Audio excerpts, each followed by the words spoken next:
we've been talking about blood covenant. We're going to continue talking about that and head into the next blood covenant that we see in Scripture. And as we said about the last one, Abrahamic, these different parts of the covenant start coming up, or the way the covenant is cut. We see Abram walking through the pieces. We see the change of his name, the exchanging with Yahweh. We see all sorts of different things that are in blood covenant. But again, you wouldn't see them if somebody wasn't saying that's blood covenant. That's what we're doing. And now we're going to go into what's called the Sinaitic covenant. Some people call it the Mosaic covenant, and so I certainly kind of use it interchangeably. It's the covenant that was made through Moses with the children of Israel, and again, there's so much that goes on in it. It just simply is there. Why? The ancients understood what was being done. We don't get what happened. And with that, open up your Bibles. I think I'll do the same.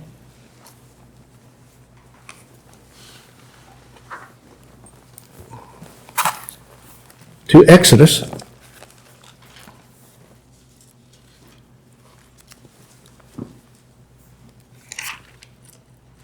And I've got a question for you. What happens in chapter 20? Okay. The Ten Commandments are put out there. And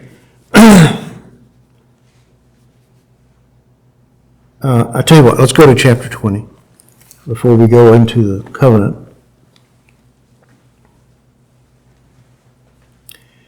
And we're actually going to start right after the Ten Commandments. Why? Because they don't apply to us anymore. Sorry. Because you guys have all memorized them and they're there, okay? But I want us to look at something, starting in verse 18. All the people perceived the thunder and the lightning flashes and the sound of the trumpet and the mountain smoking. When the people saw it, they trembled and stood at a distance. Then they said to Moses, "Speak to us yourself. We will listen, but let not God speak to us, or we will die." Now, of course, that wasn't true. Moses said to the people, "Do not be afraid. God has come in order to test you, in order that you may fear him, the fear of him may remain with you, so that you will not sin." So the people stood at a distance while Moses approached the thick cloud where God was. Then Yahweh said to Moses, "Thus you shall say to the sons of Israel, you yourselves have seen that I have spoken to you from heaven. You shall not make other gods besides me, gods of silver, gold. You shall not make for yourselves. You shall make an altar of earth. You shall make an altar of earth for me. You shall sacrifice on it your burnt offerings, your peace offerings, your sheep and your oxen, in every place where I cause my name to be remembered. I will come to you and bless you. If you make an altar of stone for me, you shall not build it of cut stones, but if you wield your tool on it, you will profane it. You shall not go up by steps to my altar, so that your nakedness will not be exposed on it." Now, this is a lot of cool stuff. It really is. There's different things that God is saying here, and I want to talk a little bit about that. He shows himself before the people, and God says, "I'm doing that on purpose, to make you fear me, to make you." Because I want you to understand something. Israel didn't know who Yahweh was. They had been 400 years in slavery, and they knew nothing. Go back to in chapter 20 and look in verse 2. "I am Yahweh your God, who brought you out of the land of Egypt, out of the house of slavery."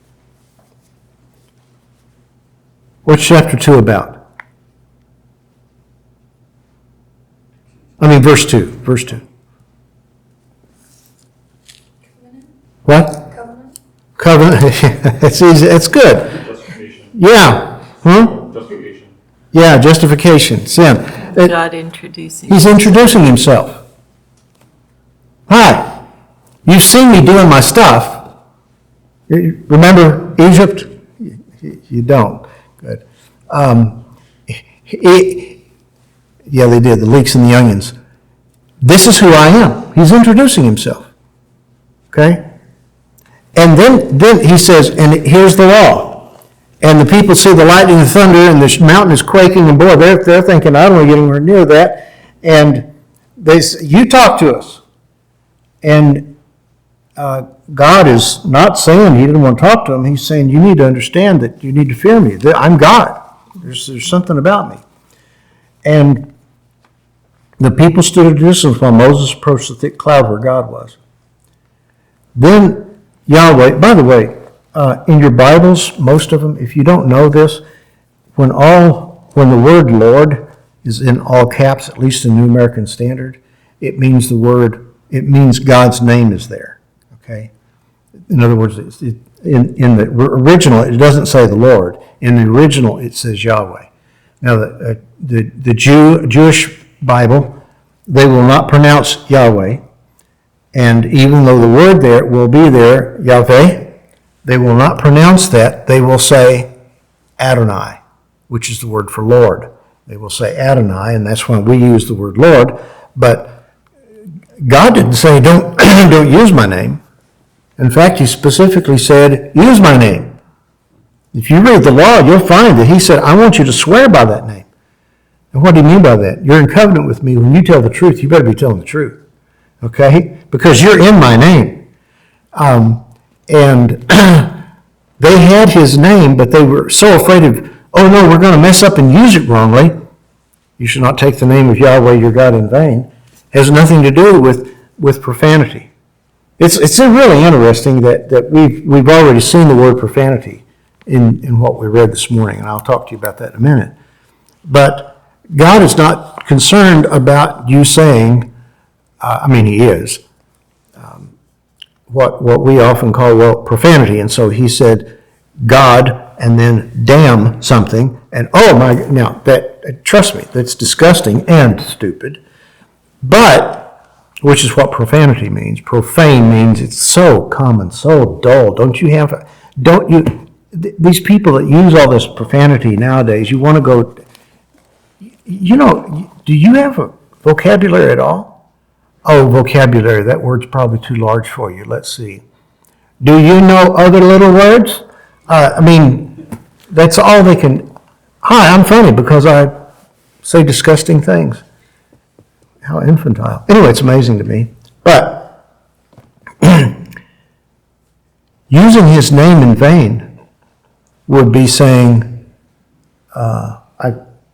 in fact, what it says is, you shall not pick up his name in a vain. The literal is pick it up and use it. Now we'll say you shall not take, but the literal is take up the name.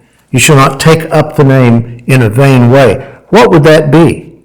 That would be saying, I'm a servant of Yahweh, and this car I'm selling you is the best used car you could possibly get.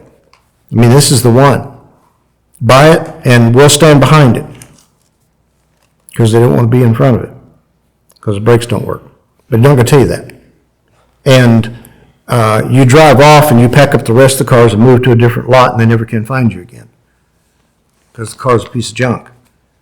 Now you just took up the name of Yahweh in vain. Okay? It's in a vain way. It's not, you're using it wrongly. Either way, I want to go on here. Verse 23, you shall not make idols, or you shall not make other gods. You shall not make other gods besides me. You're not going to make gods of silver and gold. Don't even make an idol. In fact, he doesn't want you to make an idol of gold and silver and say, oh, this is Yahweh. Do we know anybody that did that in Scripture? Do we know anybody that made an idol and said that's Yahweh? Mm-hmm. Who? The children of Israel did that. Yeah, Aaron. The high priest. Aaron did that. It got actually worse. Aaron didn't really do it, did he? What happened? He threw it in and it came out. All right, wow. Hey, Mo, dude, good to see you, man. Hey, the people, you know how they are. They were this way before we left Egypt, too. You remember? Man, they brought me all their earrings and stuff. Boy, it was a mess, too. They pulled them out. And and we threw them, I threw it in the fire.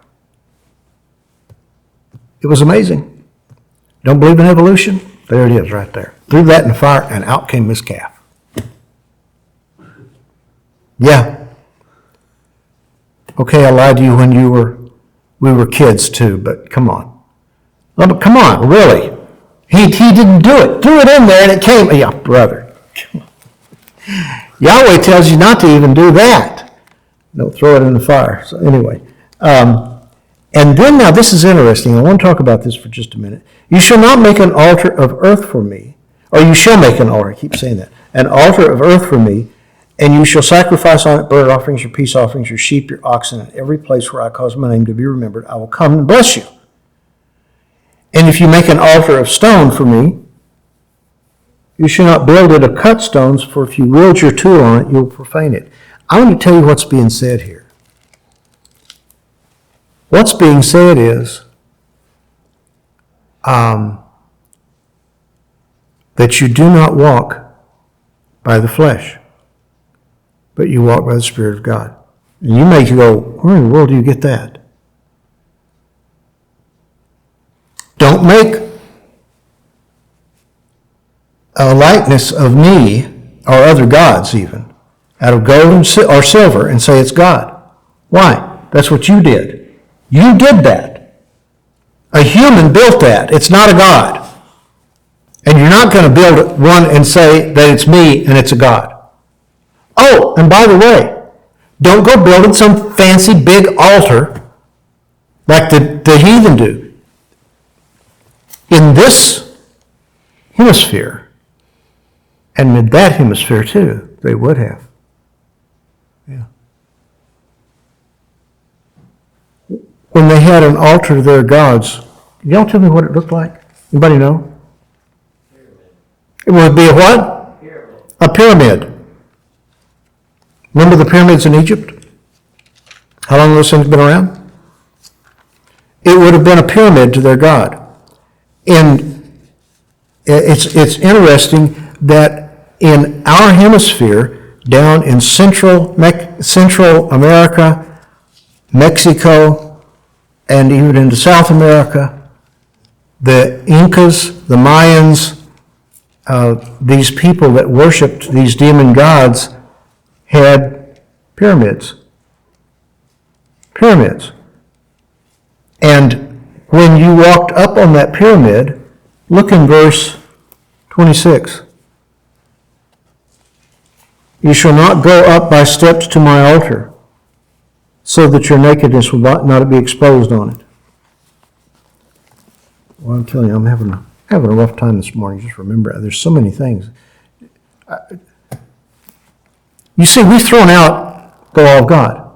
Now, you do understand, of course, that God's law doesn't matter. I mean, him saying something stupid like this, I just can't even believe that God would say something like, why? What are you worried about that for, God? Good grief. Okay, we're not going to make a pyramid, and when people walk up it, the priest walks up it, that your nakedness, come on. Nobody's going to do that. And we certainly wouldn't do it today. And we can tell you a story. We went to a funeral locally quite a few years ago. And we're sitting there, and we're in the seats. It was a typical movie theater. You walked in, and you walked in, and you had the movie theater seats, and you walked in. Why? Because you are going to see the show. You're going to see a show. This is a funeral.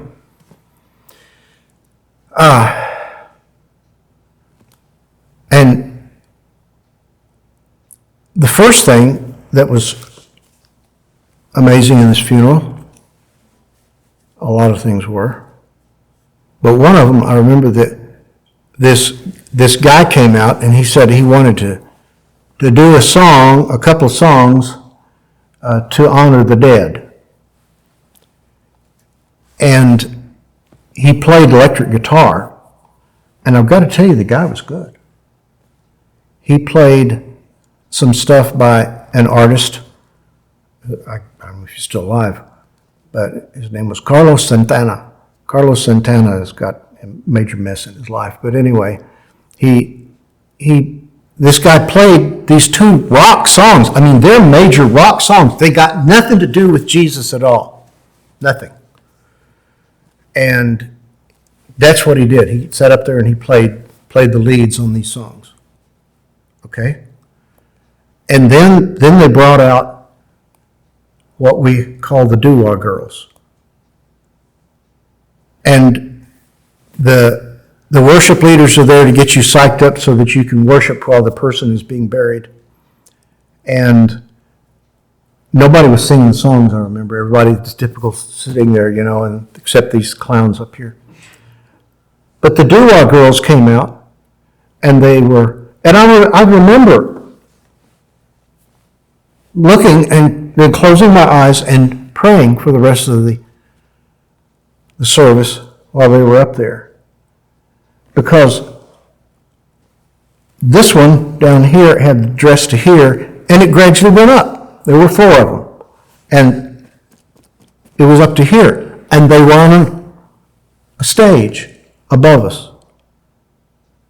I don't know why God writes this stuff down about not going up the altar and being, because it's needed.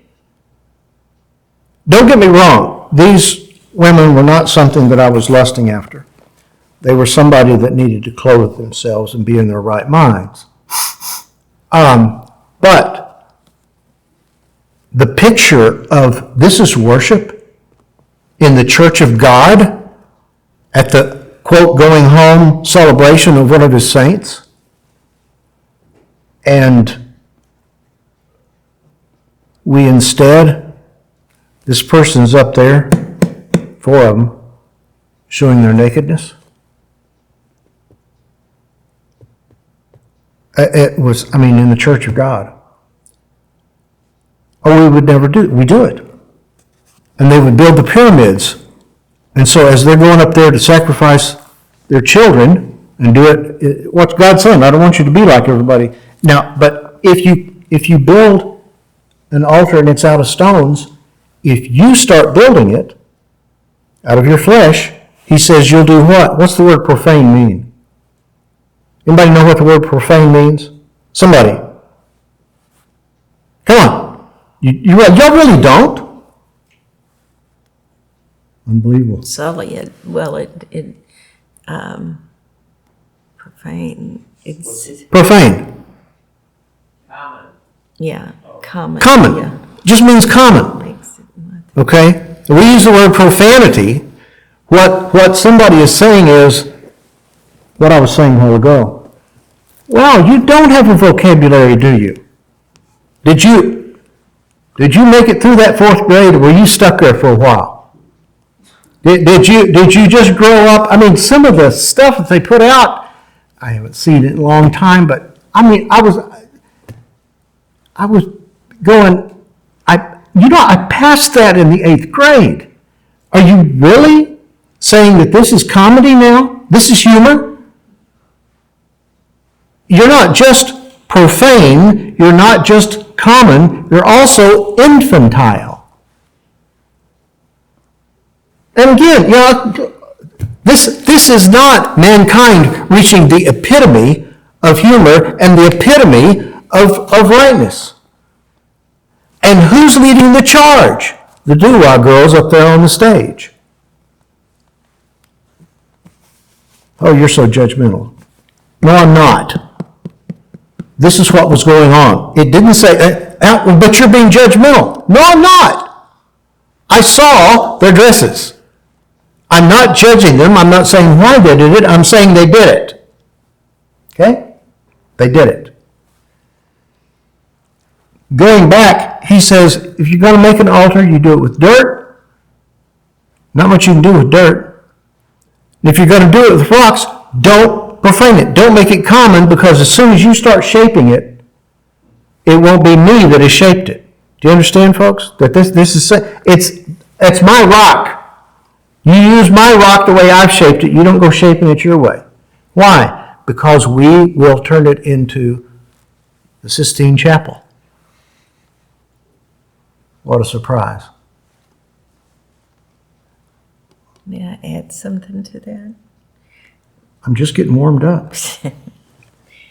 I thought, wait, why does that sound familiar? They said to one another, "Come, let us make bricks and burn them thoroughly," and use brick for stone, and they used tar for mortar. And they said, "Come, let us build for ourselves a city, a tower whose top will reach into heaven, and let us make for ourselves a name, and let us be scattered abroad, and lest we be scattered abroad." And I thought that preceded this, God saying, don't build it with anything that you, like you're saying, that is from man doing it, and we do it all the time in our services of where this is how we will go to God and how we'll approach Him, and God says those who approach me will treat me as holy, separate, and not, like you're saying, profane and common. And it just reminded me of, the Tower of Babel and them building rather than it being God directing it. Exactly. Thank you. Okay. Now, we've read through the end of chapter 20. I want to go to chapter 21 and read. Okay, go to verse 1. Now these are the ordinances which you are to set before them. If you buy a Hebrew slave, okay, stop.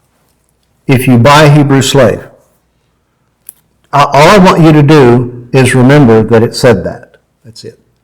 Okay? We'll talk about it eventually, just not right now. I want you to turn now over to, what did I just read? If you buy a Hebrew slave. So, okay. Turn now over to chapter 24.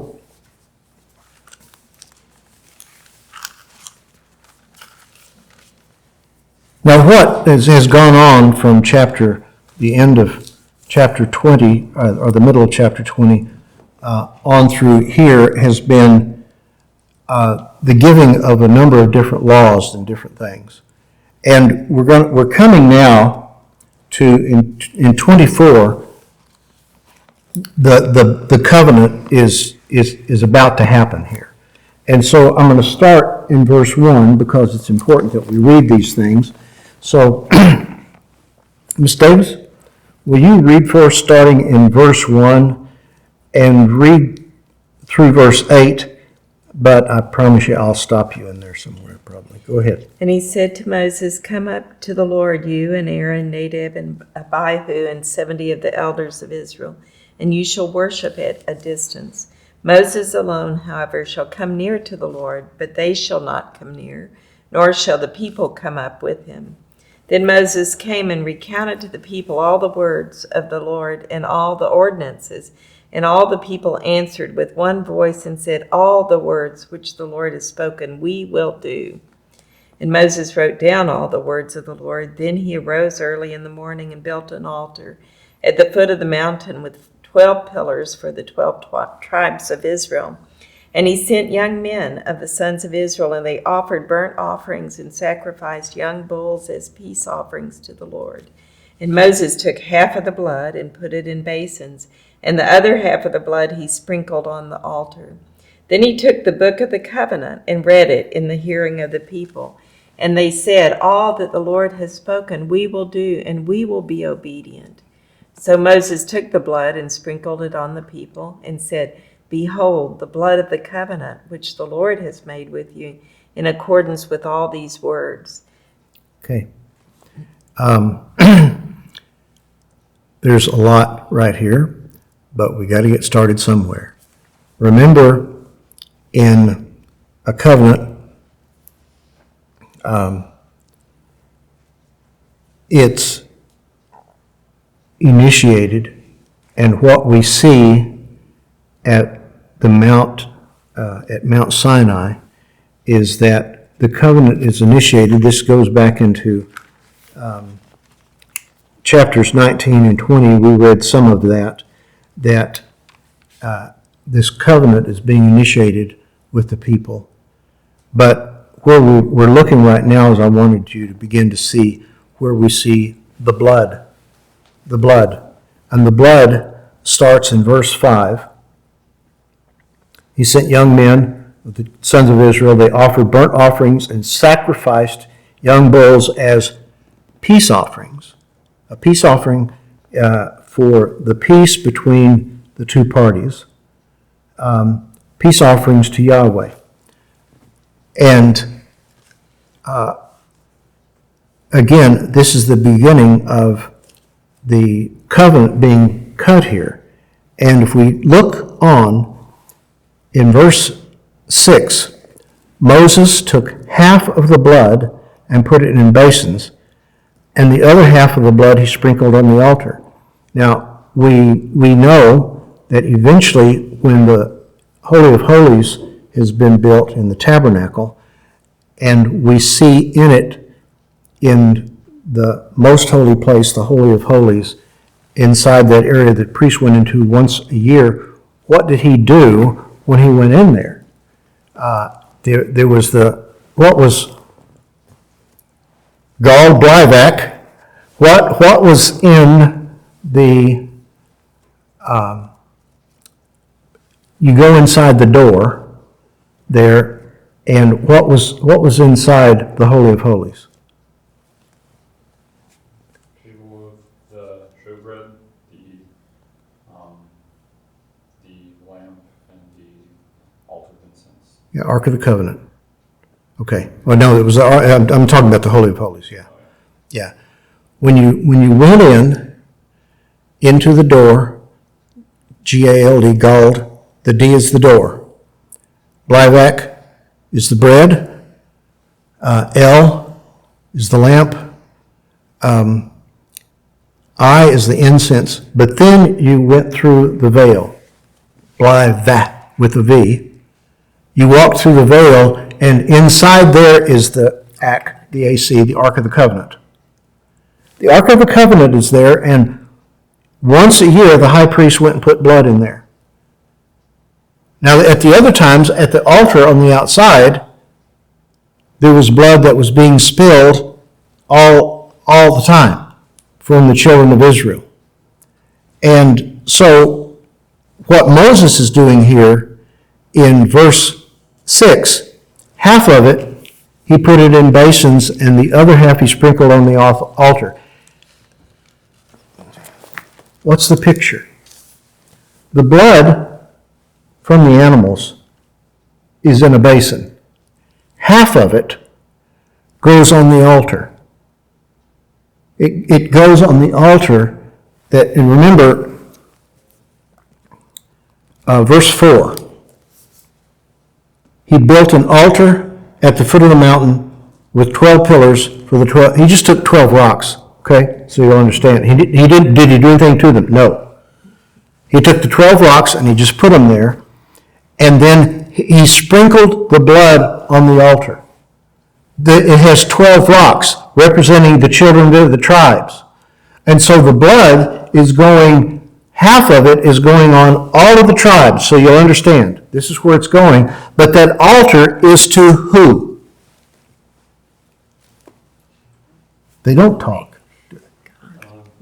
God. Say Yahweh. Yahweh. It was to Yahweh. It was to Father God, Yahweh. Okay, that's what it's going to. That was the altar. But it was sprinkled on the people. But then Moses literally did. He took some of the blood and he sprinkled it on the people. He took the book of the covenant and verse 8. So Moses took the blood and sprinkled it on the people. And he says something that we hear in the upper room. Didn't Jesus say this? He held up the cup, and what did he say? Behold, the blood of the covenant. Don't you ever take communion like you've taken it before. Once you understand covenant, communion, in the early days we had a covenant meal every day. We literally had communion every day. And people were just shocked. I mean, there are churches. When I grew up, the Baptist Church, Southern Baptist, had it once a quarter, every 3 months. And I'm sure it's biblical in here somewhere. No, it's not. Anyway, that's what we did, once a quarter. And it was a big deal. We're having the Lord's Supper today. Once a quarter. Jesus said what? Why do we do it? Come on. Remembrance of him. In remembrance of him. Well, we're pretty righteous. Why? I remember Jesus once every 3 months, whether he needed to be remembered or not. I'm sorry. Did some sarcasm just come out of me? Well, I hate it when that happens.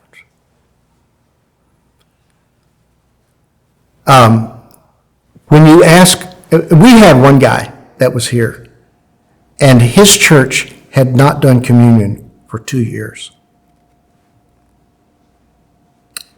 He left the church eventually, he moved somewhere else, and as far as he knew, they never did. Why?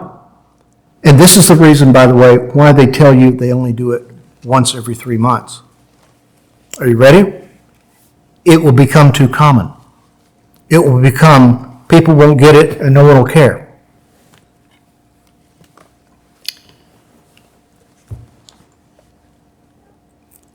Biblically, we do it in remembrance of him. And I have to ask you, how often do we need to remember Christ? All the time. We'll talk more about this as we go along.